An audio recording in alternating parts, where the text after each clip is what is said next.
Good morning everybody. In this video, we will be discussing about class 9th Maths chapter 1st number system. हम लोग इस video में rational number, decimal representation of rational number, conversion of decimal numbers into rational numbers, irrational numbers और representing irrational numbers on the number line के बारे में discuss करेंगे. तो सबसे पहले कुछ बेसिक चीज़ें डिस्कस करते हैं जो हम सब बहुत छोटी क्लास से पढ़ते आ रहे हैं पर हमें पता होनी चाहिए इस चैप्टर के पॉइंट ऑफ व्यू से. नेचुरल नंबर्स हम लोग जिनको जनरली काउंटिंग नंबर्स भी बोलते हैं, वो स्टार्ट होते हैं 1 से और जाते हैं इन्फिनिटी तक, जहाँ तक हमारी काउंटिंग हो सकती है. इनको डिनोट करते हैं हम n से, और फर्स्ट जो नंबर है वो हमारा पहला नेचुरल नंबर होता है. 1 जो है वो हमारा पहला नेचुरल नंबर होता है. अब आते हैं होल नंबर्स पे. होल नंबर में सारे नंबर्स वही होते हैं जो नेचुरल नंबर्स के होते हैं, बस एक ज़ीरो एक्स्ट्रा हम लोग ऐड कर देते हैं, बस एक ज़ीरो. तो हमारे होल नंबर्स कहाँ से कहाँ तक हो जाएंगे? अब 0 से इन्फिनिटी तक. इसको हम लोग डिनोट करते हैं किससे? W से. और हमारा पहला होल नंबर क्या हो जाएगा? 0. बस नेचुरल नंबर और होल नंबर में इतना सा डिफरेंस है. नेचुरल नंबर 1 से स्टार्ट होता है और होल नंबर 0 से स्टार्ट होता है, बाकी कोई डिफरेंस नहीं है. अब आते हैं इंटीजर्स पे. इंटीजर्स में हम लोगों ने पढ़ा होगा नेगेटिव और पॉजिटिव नंबर्स के बारे में. तो इंटीजर्स उसी के कलेक्शन को कहते हैं, मतलब positive numbers and negative numbers के कलेक्शन को हम इंटीजर्स कहते हैं. इसको हम लोग डिनोट करते हैं Z से. ठीक है, ऑब्वियसली सबको ये पता ही होगा पर मैं I want to discuss it again. -3 और -2 में से कौन सा बड़ा होगा? -2. अदरवाइज -3 और 3 में से कौन सा बड़ा होगा? 3 बड़ा होगा. ठीक है, अब आ जाते हैं हम लोग हमारे मेन टॉपिक पे, जहाँ से हमारा चैप्टर स्टार्ट हो रहा है. वो है rational numbers. Rational numbers same as fraction ही होते हैं, बस कुछ चीज़ें उनकी डिफरेंट होती हैं.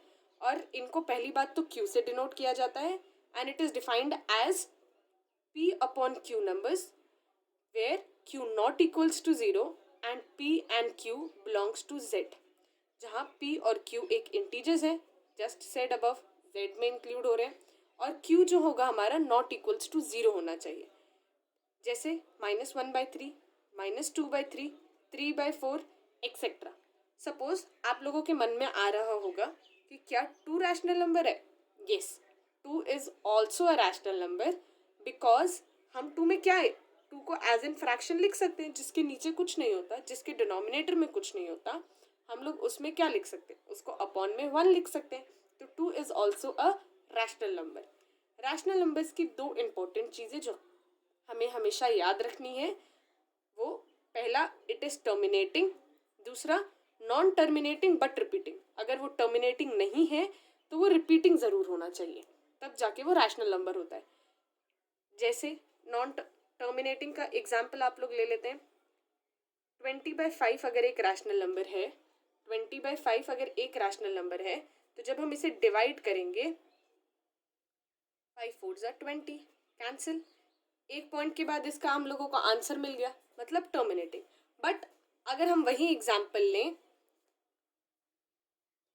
2 और 3 का, तो 3 पॉइंट लगाएंगे 0, 3 6 18, फिर 2, फिर 0, 3 6 18, फिर 2, फिर 0, 3 6 18, and this process will go on. See, here our answer is coming in repeating terms. It is not terminating, but it is repeating.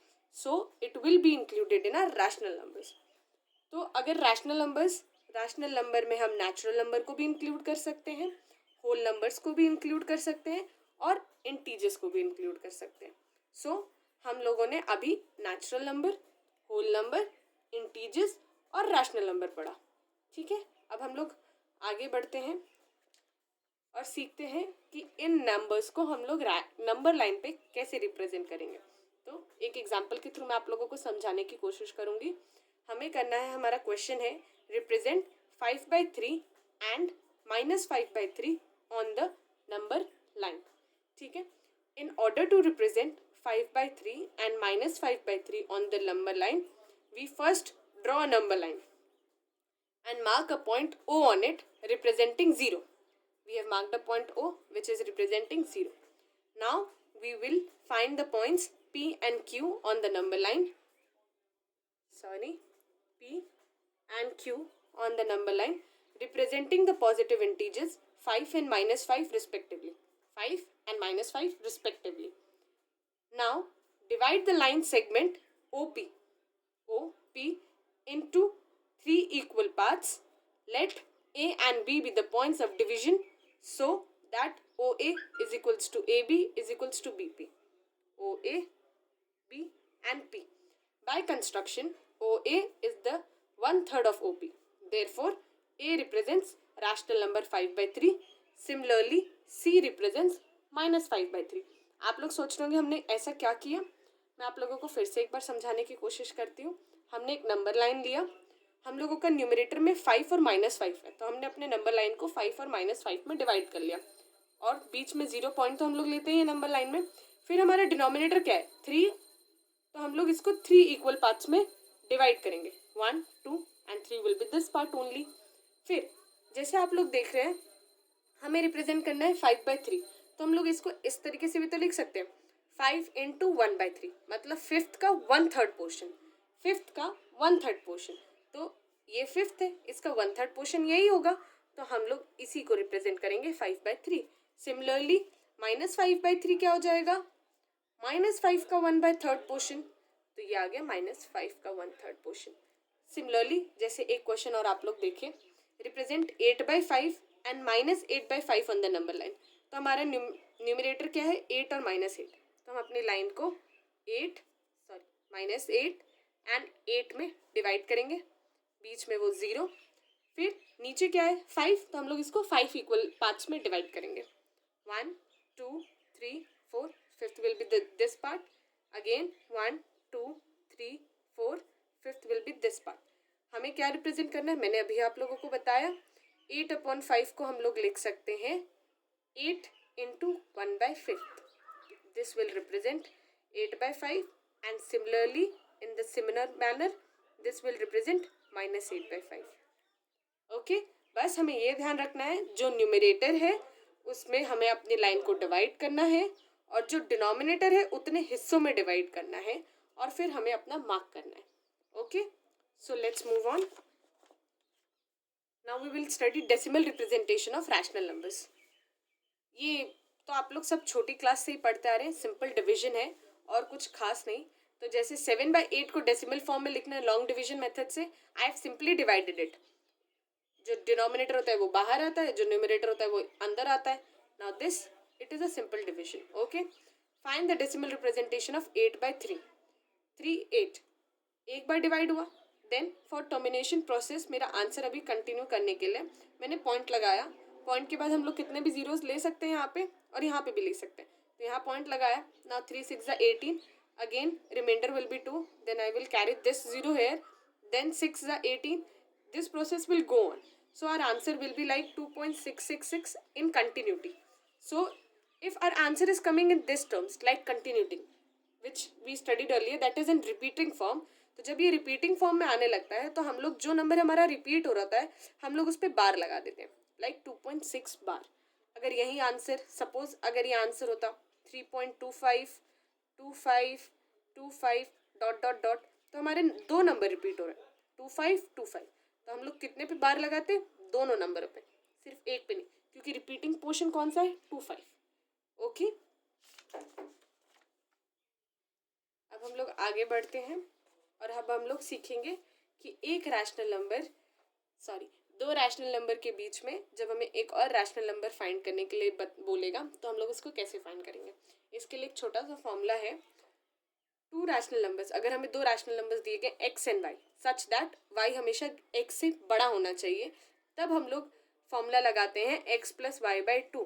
वो नंबर होगा उन दोनों के बीच का. जैसे एक एग्जांपल के थ्रू मैं आप लोगों को समझाती हूँ. Find a rational number between -2 and 6. -2 और 6 के बीच में हमें रैशनल नंबर फाइंड करना है. तो मैंने x अपना -2 मान लिया, y को 6 मान लिया. हमारा फॉर्मूला क्या था, x + y/2. बस उस फॉर्मूले को लिखा and I have putted the values here. -2 + 6/2 = 4/2 which gives us 2. तो जो 2 है वो हमारा रैशनल नंबर है -2 और 6 के बीच में. Okay. Similarly find a rational number between -2/3 and 1/4. मेरा ये x हो जाएगा, ये y हो जाएगा. I have put it on the formula only. x equals to -2/3, y equals to 1/4, and my formula is x plus y/2. So x is -2/3, y is 1/4. So we will be taking LCM of these two. -2, 3 और 4 का LCM 12.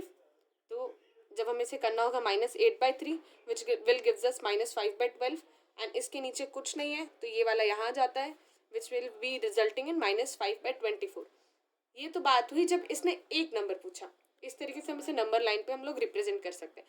अगर यही question में आप लोगों से पूछता 2 rational number find करने के लिए, तब आप क्या करते. आपने पहली बार में a और b इसे लिया था और आपके बीच में ये नंबर आया -5/24. तो अब आपको एक और नंबर फाइंड करना है. तो अगर आप यही दोनों दोबारा a और b लेंगे तो हम लोग सेम आंसर पे आ जाएंगे. लेकिन हम लोग अब क्या करेंगे, चाहे इन दोनों को ए बी ले लो, चाहे इन दोनों को ए बी ले लो, and then follow the same procedure. See, मैंने इसको ए ले लिया, इसको बी ले लिया. अब मैं क्या करूँगी, x प्लस y/2 मेरा फॉर्मूला है. तो मैं क्या करूँगी, x कितना है मेरा -2/3 और y कितना है मेरा प्लस -5/24 अपॉन 2. तो ये हो जाएगा -2/3 -5/24 अपॉन 2. 3 और 24 का एलसीएम 24 अपॉन 2. 3 8 जा -2 into 8 -16 -5 -16 and -5 21 -21 upon 24 upon 2, and this 2 will be transferred here. So this will gives us as answer -21 24 into 2, which will gives us answer -21. 4 to the 8, 2 to the 4, 48. And वो कहाँ हमारे number line पे लाई करेगा, यहाँ, क्योंकि हमने इसके बीच में उसको फाइंड किया. सिमिलरली अगर आपको बोलते 3 रैशनल नंबर फाइंड करने के लिए, तब आप इन दोनों को ले लेते. और ज़्यादा बोलेगा आप इसको लीजिए, जहाँ आपने नंबर फाइंड किया उसको लीजिए, and you can continue this process. Okay. So our rational number portion is completed. अब हम आते हैं इरैशनल नंबर्स पे. रैशनल नंबर्स हमने कंप्लीट कर लिया. इरैशनल नंबर्स सबसे पहला point non terminating, then non repeating, decimal, cannot be expressed in the form of p/q. See 0.202, 002, 0002 non terminating है, ये मेरा कंटिन्यूटी में जा रहा है. नॉन रिपीटिंग, यहाँ पे 1 0, यहाँ पे 2 0, यहाँ पे 3 0, कंटिन्यूटी में सपोज 4 0, 5 0, तो ये रिपीट नहीं हो रहा. दोनों कंडीशंस फुलफिल्ड होनी चाहिए, तभी जाके हम इसे इरैशनल नंबर कह सकते हैं. जब ये टर्मिनेट ही नहीं हो रहा तो मैं इसको p/q फॉर्म में कैसे लिखूंगी. इसलिए हम लोग इरैशनल नंबर्स को p/q फॉर्म में भी नहीं लिख सकते हैं. तो इरैशनल नंबर फिर से एक बार, non terminating, non repeating, and they can't be expressed in the form of p/q. Example √2, √3 etcetera. Okay. Now we will learn a very important method, contradiction method. कौन सा method, contradiction method. Here we will be proving our numbers in irrational numbers. ठीक है. जैसे हमें proof करना है, prove that √2 is an irrational number. पहली बात तो कॉन्ट्राडिक्शन मेथड होता क्या है. कॉन्ट्राडिक्शन मेथड में हम लोग कुछ लेट करके चलते हैं. सपोज जैसे हमें अगर इरैशनल नंबर प्रूफ करना है तो हम लोग √2 को रैशनल नंबर लेकर प्रूफ करेंगे और हम लोग कोशिश करेंगे कि उसकी सारी प्रॉपर्टीज सेटिस्फाई हो. पर आखिरी में जाते जाते ये सारी प्रॉपर्टीज सेटिस्फाई नहीं होंगी, जिससे हम ये कहेंगे कि हमने अपनी बात को कॉन्ट्राडिक्ट किया. मतलब हमने स्टार्टिंग में रैशनल नंबर लिया था पर वो रैशनल नंबर की कोई प्रॉपर्टीज फॉलो नहीं कर रहा, इसलिए वो इरैशनल नंबर है. चलते हैं, देखते हैं. Prove that √2 is an irrational number. मैंने जैसे बताया, मैंने √2 को रैशनल नंबर मान लिया, तो रैशनल नंबर्स को हम लोग p/q फॉर्म में एक्सप्रेस कर सकते हैं. तो √2 is equals to p/q, where p and q are integers having no common factor. इसमें नो कॉमन फैक्टर्स होंगे. तो सबसे पहला काम किया मैंने, क्या, स्क्वायरिंग बोथ साइड्स. तो √2 का स्क्वायर किया एंड p/q का स्क्वायर किया। तो जब मैं √2 का स्क्वायर करूँगी तो वो 2 हो जाएगा और इसका स्क्वायर करूँगी तो p² हो जाएगा। फिर इस q² को इसके पास लेके गए तो ये हो जाएगा p² = 2q²। फर्स्ट हमने इसको इक्वेशन फर्स्ट मान लिया। अब देखिए p² मतलब कोई भी नंबर है, सपोज अगर 8 ही होता है तो 8 = 2 × 4, तो 2 उसका एक फैक्टर हो गया। तो सिमिलरली यहाँ p² है तो p² का 2 एज अ फैक्टर काम कर रहा है, तो 2 is a factor of p²। अगर वो p² का फैक्टर है तो वो p का भी फैक्टर होगा।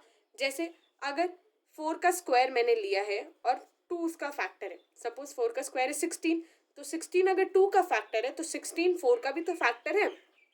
इन द सिमिलर वे अगर 2 फैक्टर है p² का तो 2 फैक्टर होगा p का भी। तो हम लोग क्या लिख सकते हैं, p = 2m। इसका मतलब क्या हुआ, sorry, where m is some integer. मतलब अगर जो p है उसका फैक्टर 2 है तो मतलब 2 में हम लोग अगर कुछ मल्टीप्लाई करेंगे तो हमें p मिलेगा। जैसे 2 4 का फैक्टर है तो 2 में हम कुछ मल्टीप्लाई करेंगे तभी तो हमें 4 मिलेगा। यहाँ पे मुझे नहीं पता कि वो क्या हो सकता है, तो इसलिए मैंने उसको क्या लेट कर लिया, m, where m is some integer, तो p = 2 है। फिर दोबारा से वही काम जो मैंने ऊपर किया, स्क्वायरिंग बोथ साइड्स, स्क्वायर किया मैंने तो यहाँ आ जाएगा p का स्क्वायर p² और 2m का होल स्क्वायर हो जाएगा 4m²।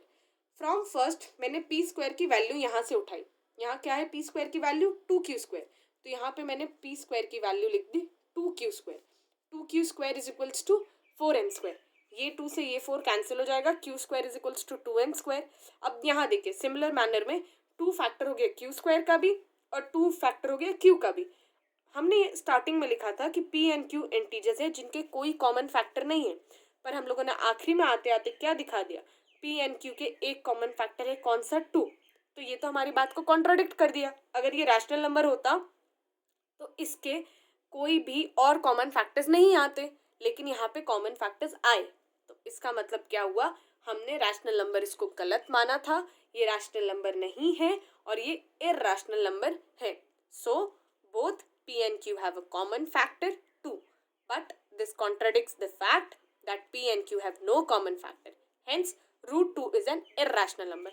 Similar manner में आप बिल्कुल सेम स्टेप्स फॉलो करते हुए √3, √5 एंड इन जनरल टर्म्स अगर हम पूछें तो √n को आप इरैशनल नंबर प्रूव कर सकते हो। बस यहाँ √3 आ जाएगा, यहाँ √3 आ जाएगा, यहाँ 3 हो जाएगा, 3 = p²/q²।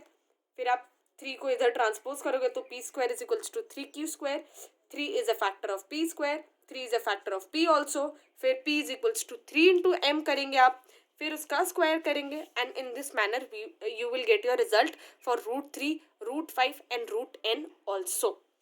ओके, आई होप आपको कॉन्ट्राडिक्शन मेथड समझ में आ गया होगा और ये एग्जाम पॉइंट ऑफ व्यू से बहुत इंपॉर्टेंट होता है, तो please practice it.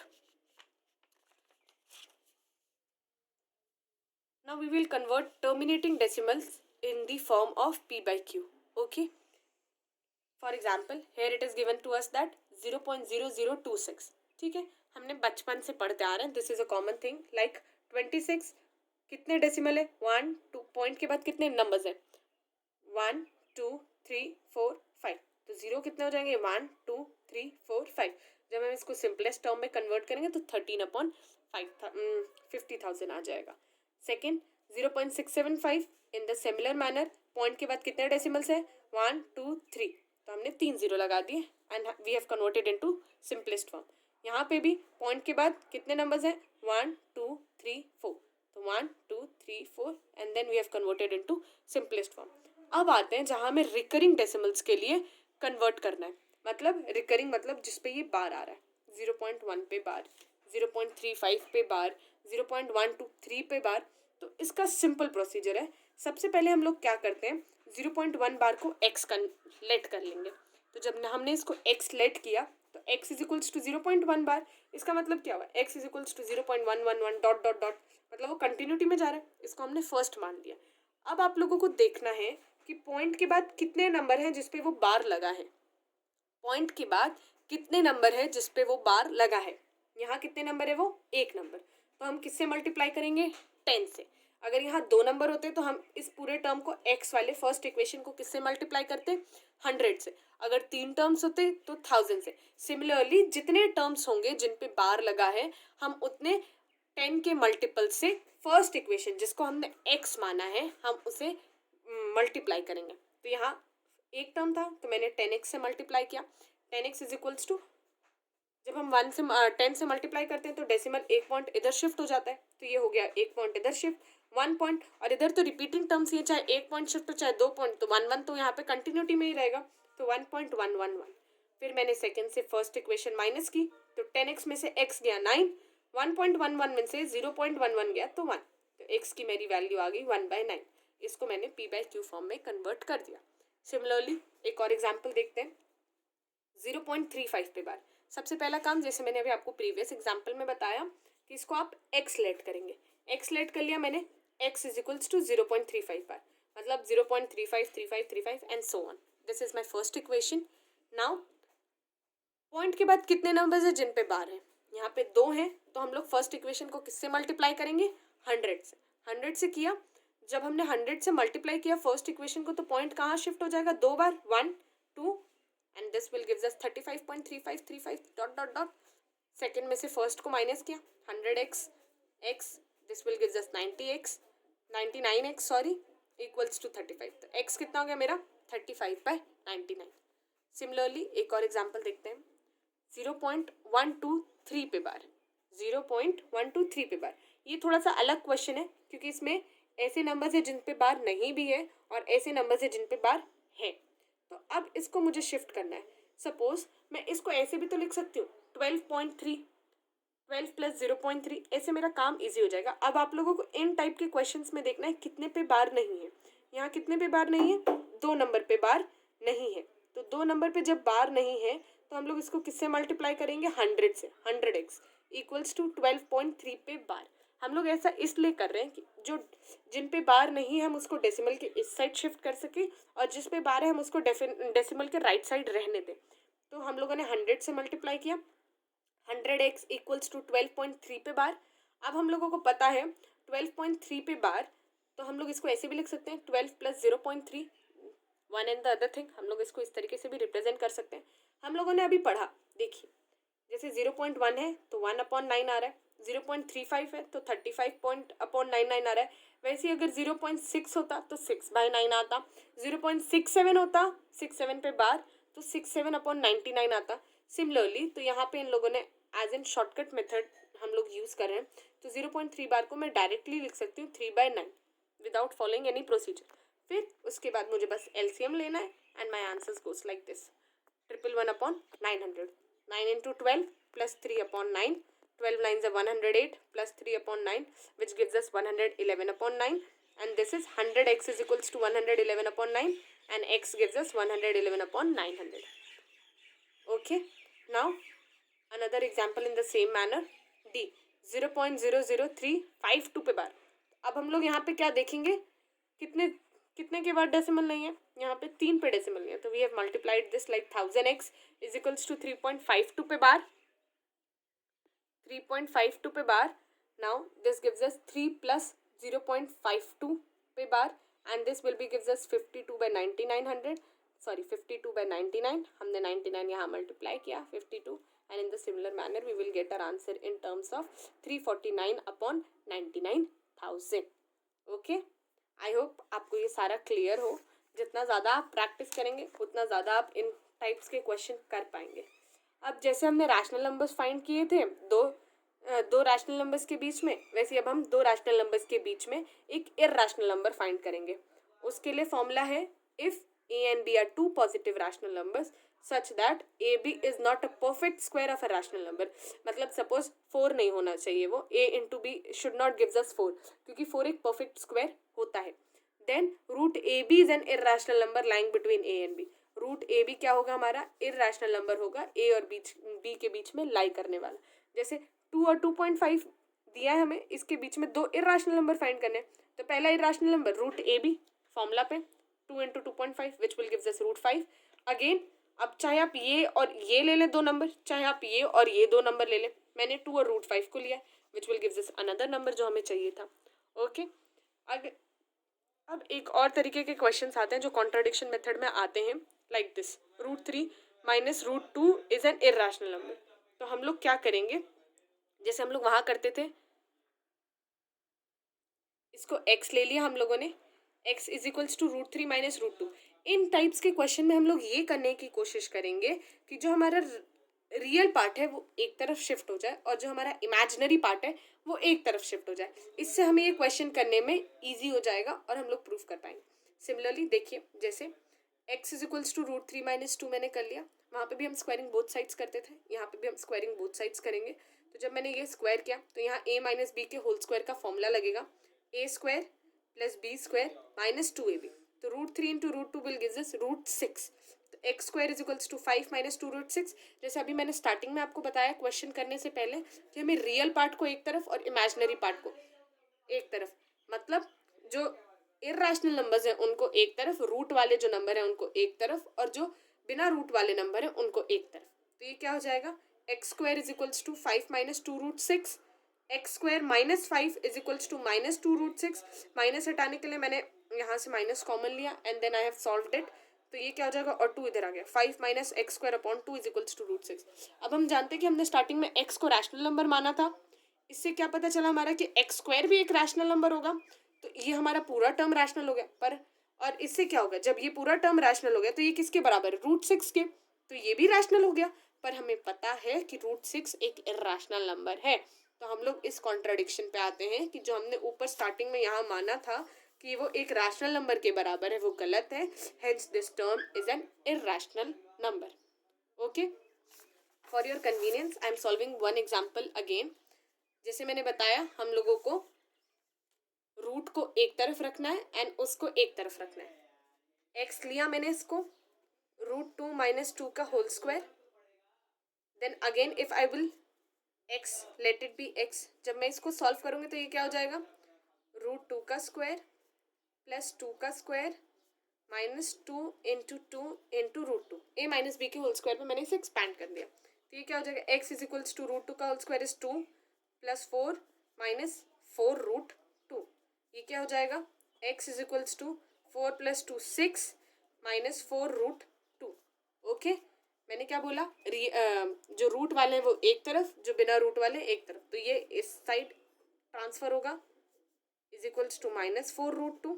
Again minus common ले लिया मैंने, 6 minus x is equals to 4 √2। ये क्या हो जाएगा, 4 नीचे आ जाएगा, 4 इज इक्वल्स टू √2। हमने क्या माना था कि x एक रैशनल नंबर है, तो ये पूरा टर्म मेरा रैशनल नंबर हो जाएगा, जो कि किसके बराबर है, √2 के।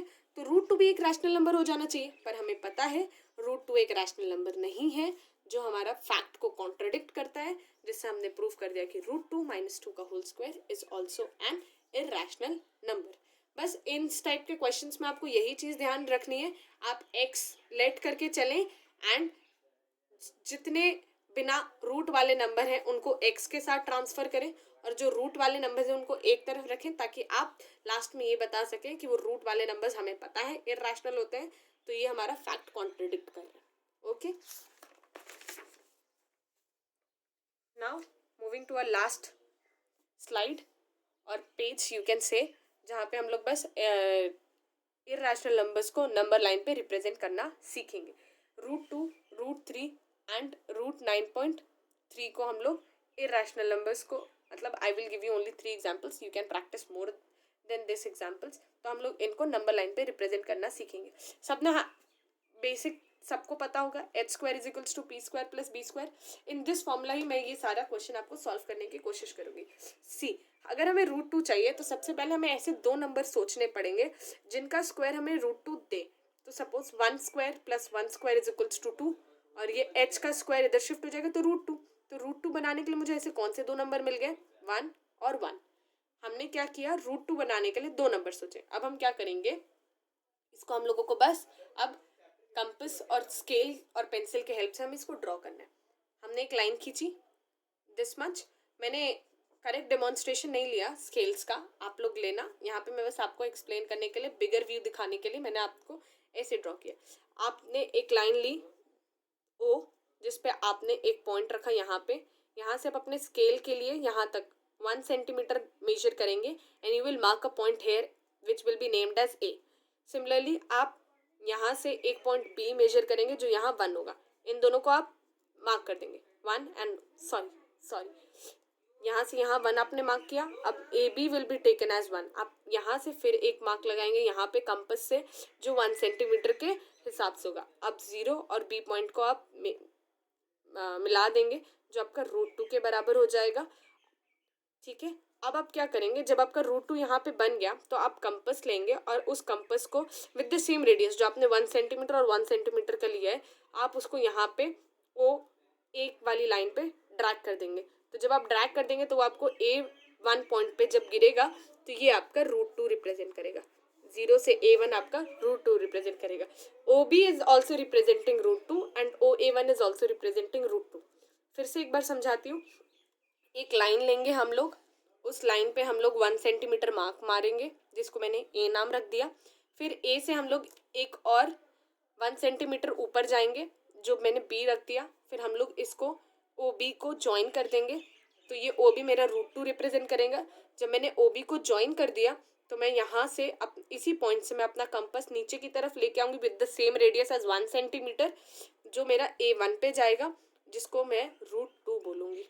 And you have to write all these steps for showing that you have done it right. So we will be writing like h square is equals to p square plus b square which gives us OA square plus OB square which is 1 square plus 1 square equals to 2. H is equals to √2.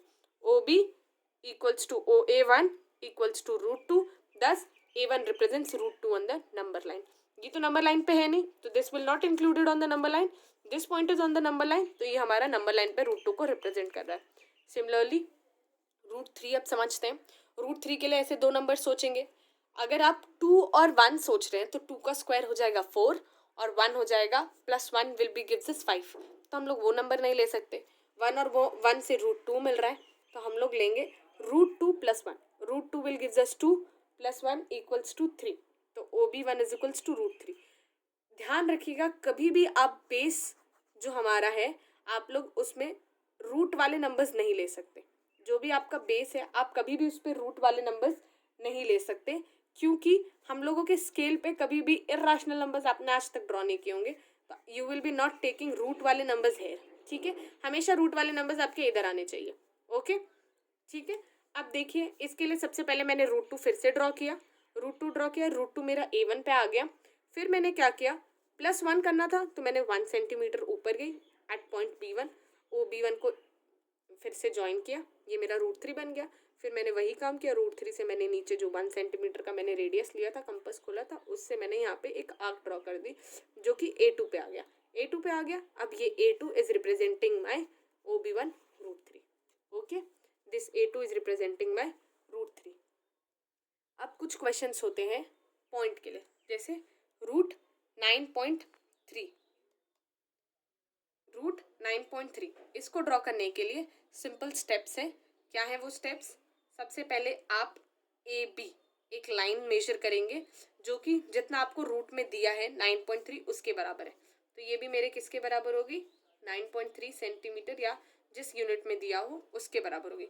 फिर आप B से एक point extra चलेंगे. कितना? सिर्फ 1 centimetre. चाहे जो भी क्वेश्चन हो. सपोज अगर यहाँ 10.3 होता तो मैं A भी 10.3 लेती लेकिन 1 ही सेंटीमीटर आगे बढ़ती. तो बस आपको 1 सेंटीमीटर आगे बढ़ना है. ओके. तो अब आपकी जो लाइन बन गई AC, इस लाइन का अब आप परपेंडिकुलर बाइसेक्टर ड्रॉ करेंगे. अब आप क्या ड्रॉ करेंगे? Perpendicular bisector. वो कैसे ड्रॉ करते हैं? इस लाइन का मोर देन हाफ से आर्क लीजिएगा. एक कट यहाँ, एक कट यहाँ, फिर यहाँ इस साइड से एक कट यहाँ, एक कट यहाँ. लाइन ड्रॉ करेंगे. वो लाइन को 2 इक्वल हिस्सों में डिवाइड कर देगा just like this. Okay. Now O is the mid point of my line AC. फिर अब मैं क्या करूँगी इस OC या AO रेडियस लेके I will draw semi circle on this. I will draw a semi circle on this. मैंने semi circle draw किया. फिर इस सेमी सर्कल से मैं क्या करूँगी यहाँ पे मुझे BD पे एक परपेंडिकुलर ड्रॉ करना है. क्या करना है? इस B से मैं एक ऊपर लाइन लेके जाऊँगी जहाँ भी ये D को टच करेगा. सॉरी, जहाँ भी ये इस सेमी सर्कल को टच करेगा वहाँ मैंने इसको पॉइंट का नाम क्या दे दिया D. फिर मैं इस OD को यहाँ O और D को मैं ज्वाइन करूँगी. इतना रेडियस लेके I will make a arc and जहाँ ये ई पे मार्क आर्क आ रहा है वो मेरा 9.3 रिप्रेजेंट कर रहा है। फिर से ए भी लिया, कितना, जितना हमको दिया था 9.3। फिर क्या किया मैंने, 1 सेंटीमीटर आगे बढ़ा दिया बी सी, 1 सेंटीमीटर आगे बढ़ा दिया। फिर मैंने क्या किया, इस जो नई लाइन जो मुझे मिली ए सी, इसका परपेंडिकुलर बाइसेक्टर ड्रॉ किया। कैसे ड्रॉ किया, मोर देन हाफ का आर्क लेके यहाँ पे एक कट लगाया, यहाँ पे एक कट लगाया, यहाँ से एक यहाँ कट लगाया और एक यहाँ कट लगाया, लाइन ज्वाइन कर ली। ये मेरा परपेंडिकुलर बाइसेक्टर हो गया जो मेरी इस लाइन को 2 इक्वल हिस्सों में डिवाइड कर रहा है। फिर चाहे इस साइड का रेडियस लेके चाहे इस साइड का रेडियस लेके मैंने एक सेमी सर्कल ड्रॉ किया। सेमी सर्कल ड्रॉ करने के बाद मैंने क्या किया, बी पॉइंट से उस सेमी सर्कल को टच करने की कोशिश की, जो जहाँ पे कहाँ टच किया, बी डी, जो एक परपेंडिकुलर की तरह काम करेगा। फिर उस परपेंडिकुलर को मैंने ओ पॉइंट से ज्वाइन कर दिया, ओ डी। फिर ओ डी जितना रेडियस लेके इस यहाँ से यहाँ कंपास रखा and I have included this, यहाँ ई पे गिरा and this point will gives us my 9.3। Okay, बस इस चैप्टर में इतना ही टॉपिक्स थे। एक बार हम लोग रिवाइज कर लेते हैं कि हम लोगों ने इसमें क्या क्या पढ़ा। हम लोगों ने पढ़ा natural numbers, whole numbers, integers, rational number. Then हम लोगों ने रिप्रेजेंटिंग सीखी इन रैशनल नंबर्स की नंबर लाइन पे। फिर हम लोगों ने इनका डेसिमल रिप्रेजेंटेशन सीखा। फिर हम लोगों ने 2 रैशनल नंबर के बीच में एक रैशनल नंबर फाइंड करने का फॉर्मूला जाना, जो है x+y/2। फिर हम लोगों ने irrational number, contradiction method, terminating decimal को हम लोग p/q फॉर्म में कैसे रिप्रेजेंट करते हैं, रिकरिंग डेसिमल को p/q फॉर्म में कैसे रिप्रेजेंट करते हैं, एंड देन 2 रैशनल नंबर्स के बीच में एक इरैशनल नंबर कैसे लाते हैं, और फिर कुछ अलग टाइप के कॉन्ट्राडिक्शन मेथड के क्वेश्चन सॉल्व किए और इरैशनल नंबर्स को नंबर लाइन पे रिप्रेजेंट करना सीखा। आई होप आपको ये चैप्टर समझ में आया होगा and please like and subscribe our channel. Thank you.